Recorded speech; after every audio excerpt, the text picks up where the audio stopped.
కరీంనగర్ జిల్లా చిగురుమామిడి మండలంలోని చిన్న ముల్కడూర్ బీఆర్ఎస్ పార్టీ గ్రామశాఖ అధ్యక్షుడు బుర్ర తిరుపతి గౌడ్ తండ్రి బుర్ర నారాయణ గౌడ్ ఇటీవల అనారోగ్యంతో మృతి చెందగా వారి కుటుంబ సభ్యులను శనివారం పలువురు పరామర్శించారు.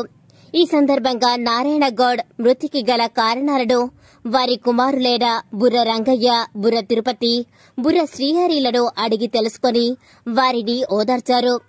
అందరితో కలివిడిగా ఉంటూ కుటుంబం ఎదుగుదల కోసం, సమాజ శ్రేయస్సు కోసం అహర్నిశలు కృషి చేసిన నారాయణ గౌడ్ మృతి చాలా బాధాకరమని అన్నారు. నారాయణ గౌడ్ చిత్రపటానికి పూలమాలలు వేసి వారి ఆత్మకు శాంతి చేకూర్చాలని కోరారు. ఈ కార్యక్రమంలో పింగిలి రాజిరెడ్డి, పింగిలి సంపత్ రెడ్డి, బుర్ర రాజయ్య, బుర్ర శ్రీను, అనగోని ఆంజనేయులు, చిలువేరు మల్లేశం, రాజయ్య, కనకయ్య, మల్లయ్య తదితరులు ఉన్నారు.